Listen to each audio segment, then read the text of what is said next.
अब माननीय सदस्य श्री त्रिलोक जम्वाल जी।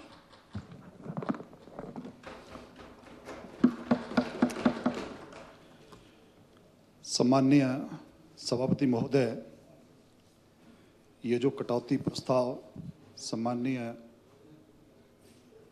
जयराम ठाकुर जी द्वारा लाया गया है, मैं उसकी चर्चा में अपने आप को सम्मिलित करता हूं।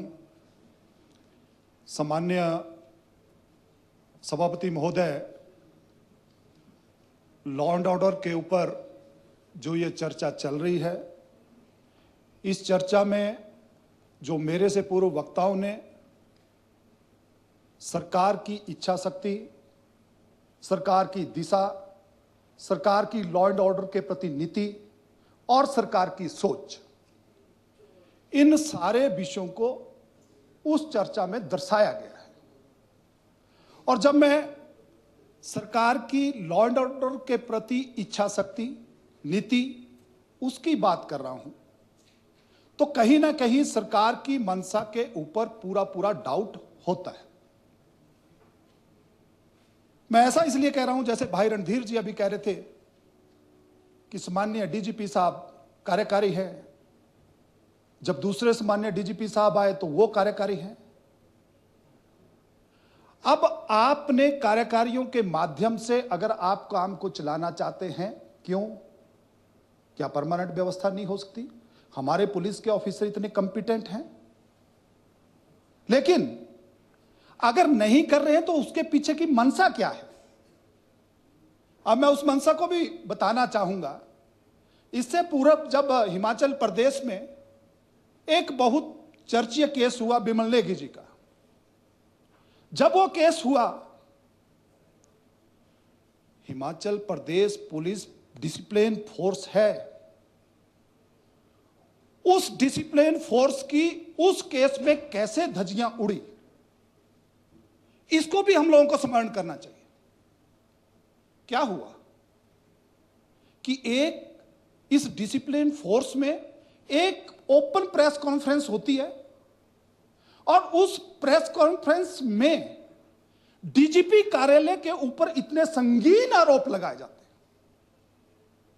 यह इसी सरकार के कार्यकाल में हुआ और डीजीपी ऑफिस में चिट्टा जैसा बिकता है, यह भी आरोप उस प्रेस कॉन्फ्रेंस में लगाए गए।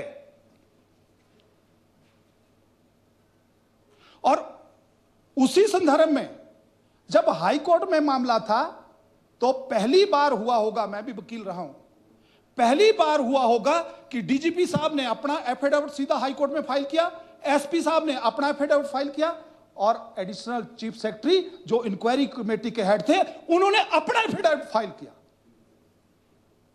और इससे बड़ी विडंबना हमारी पुलिस प्रशासन की, हाई कोर्ट के अंदर मैंने आज तक ऐसा कभी मंजर नहीं देखा है। मैं 17 साल हाई कोर्ट में रहा।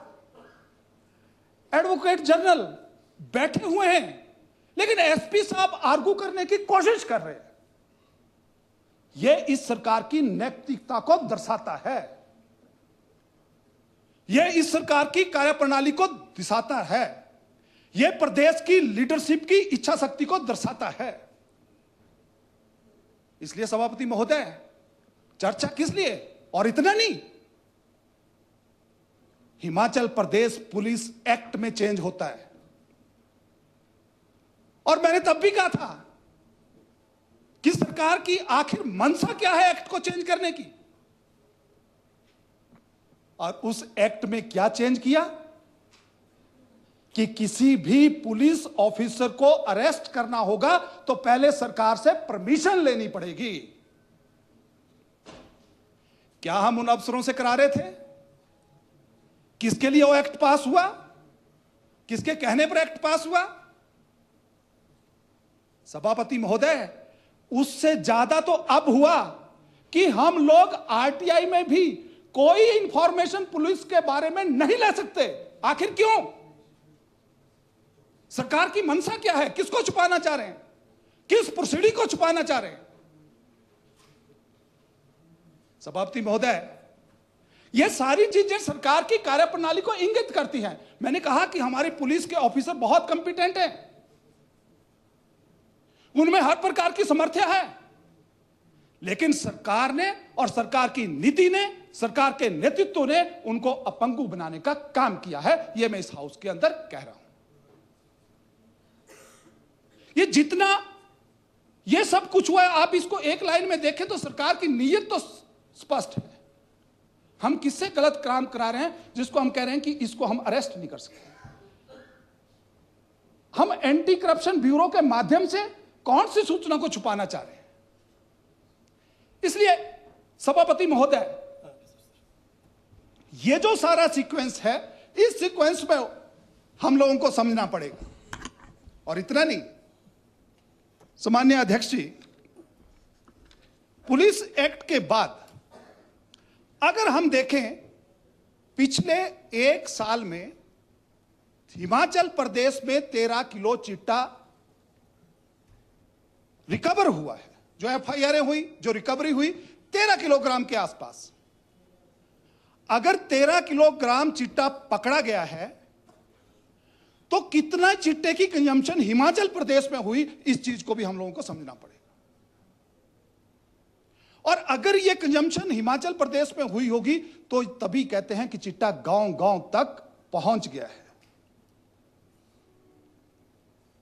और जो नहीं पकड़ा गया वो कितना, तभी जिनकी आंकड़ा सम्माननीय सदस्य हमारे विक्रम ठाकुर जी ने पेश किया, ये सीक्वेंस बार की कितनी हत्याएं, कितना मर्डर, क्योंकि क्राइम और करप्शन ये दोनों एक सिक्के के 2 पहलू हैं, ये दोनों साथ चलते हैं।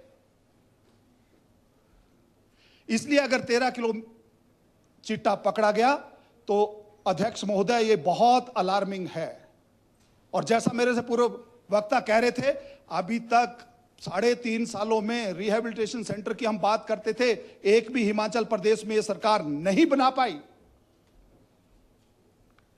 अध्यक्ष महोदय, यहां खनन माफिया, वन माफिया और मेरे बिलासपुर में तो रेल माफिया, 4 लेन माफिया, चिट्टा माफिया, ये सारे प्रकार के माफिया पूरे तरीके से सक्रिय है और सबको सरकार का संरक्षण है। और संरक्षण भी किस लेवल का है, इसकी कल्पना हम लोग नहीं कर सकते। स्मरण करिए कि जिस पुलिस के जिला के एसपी को, जो उस दिन ऑफिसेटिंग एसपी है, अगर उसको किसी कांग्रेस के नेता या पूर्व विधायक के ऊपर एफआईआर लॉन्च करानी पड़ी हो, उस एसपी को पुलिस स्टेशन जाना पड़ा हो कि मेरी एफआईआर लॉन्च करो, तो उस प्रदेश में कानून व्यवस्था का क्या हाल होगा। अगर जिले का एसपी ये कहता है कि मुझे बचाओ, मेरे साथ मारपीट हो रही है, तो आम नागरिक कहां जाएगा, गरीब आदमी कहां जाएगा, गरीब आदमी किसके पास जाएगा, कहां अपनी व्यथा को बताएगा। तभी मैंने एफआईआर नंबर 167/2025 का हवाला दिया था अध्यक्ष महोदय,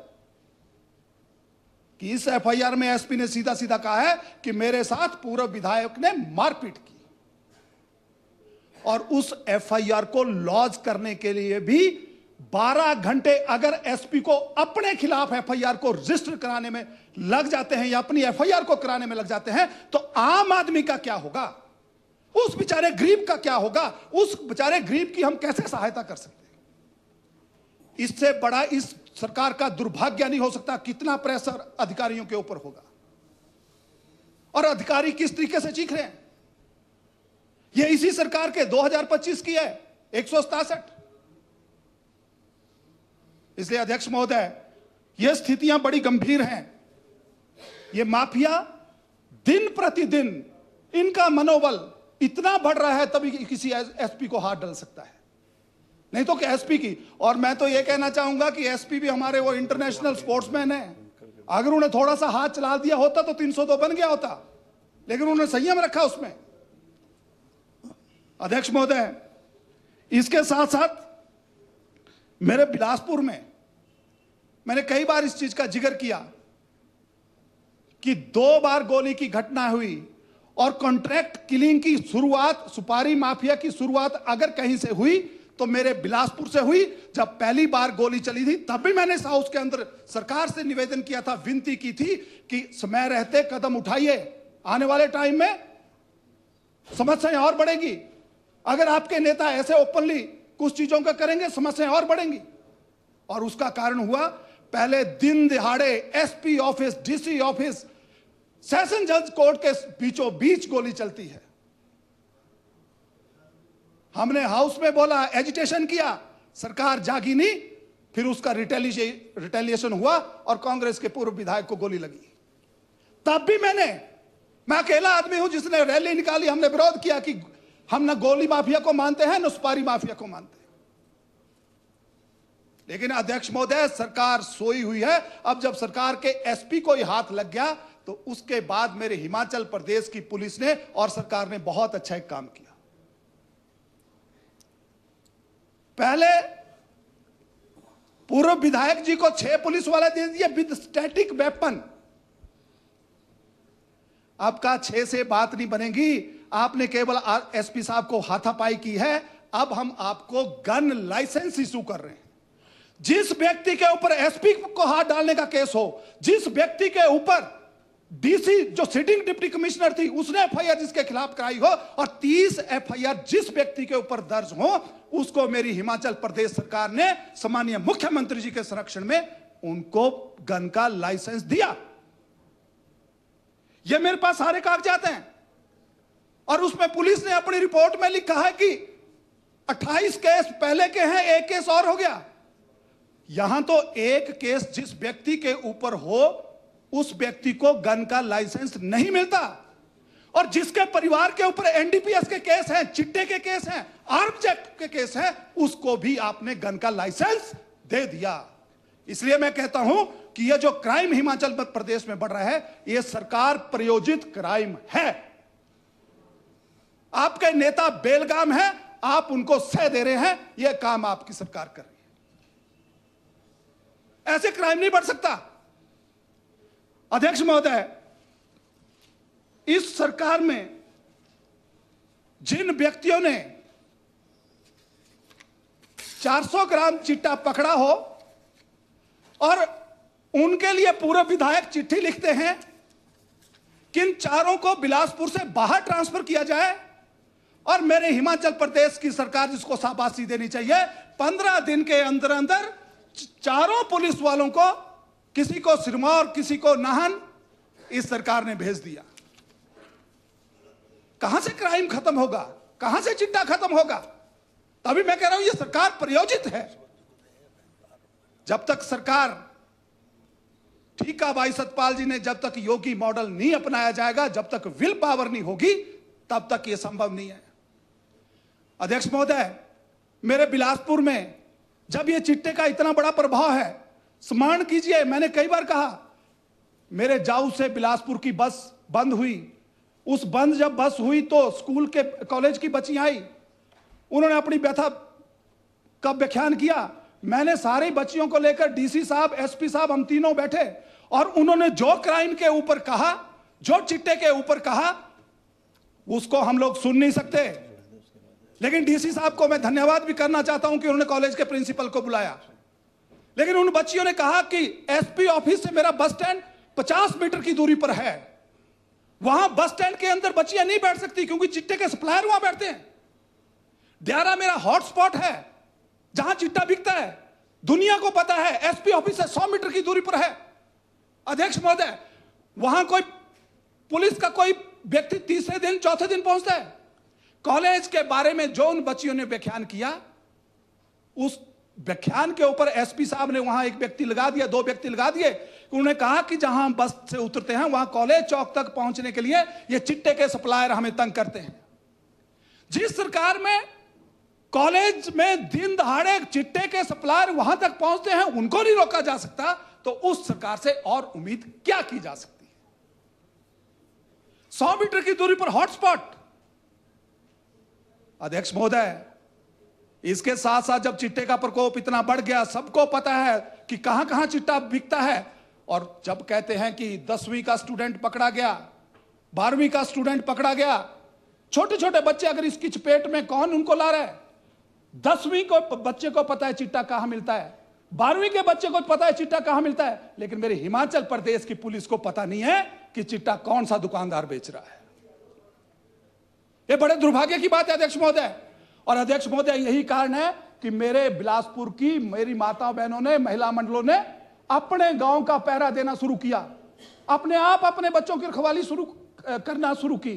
लेकिन जब उन मेरी माता बहनों ने अपने बच्चों की रखवाली के लिए इतनी ठंड में, भयंकर ठंड में, लगट बरमाणा के साथ एक छोटा सा गांव है, उन्होंने वो शुरू किया, तो एक दिन इतनी बड़ी घटना होती है कि उन बहनों ने केवल सूचना पुलिस को दी सुबह 10 बजे कि यहां चिट्टे के सप्लायर कोई आया है।